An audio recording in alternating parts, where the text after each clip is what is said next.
In this video, I'm going to teach you how to set up Remote Play PlayStation 5 on iPad. It's a very easy process, so make sure to follow along.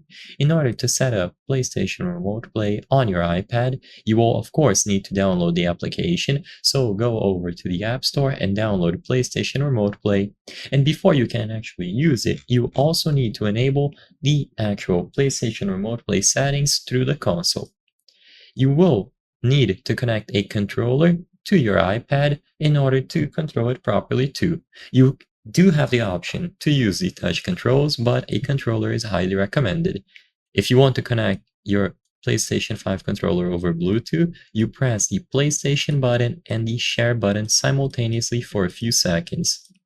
The DualSense controller will appear under other devices once Bluetooth has been enabled, and you can choose it from the list. Now, on your actual PlayStation 5 console, like I mentioned, you need to enable Remote Play. So go into the settings, choose the System category, and inside of System, you can enable Remote Play. Once Remote Play has been properly enabled through the settings, you can now open the PlayStation Remote Play app on your iPad. You will choose between a PlayStation 5 or PlayStation 4. It doesn't really matter which one you choose, the process will be the same. And as long as you have your iPad and the PlayStation 5 in close proximity on the same Wi-Fi network, they will connect automatically, so you just have to wait until this process finishes. You will see the option to use touch controls, but like I said before, if you connected a controller directly to your iPad, as it is more recommended, you can also just use that instead.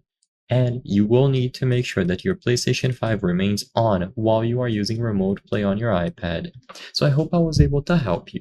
If this video helped you, please consider subscribing. As you can see, according to our channel metrics, 83% of the people watching our videos are not subscribed. By subscribing, you can help us make higher quality videos.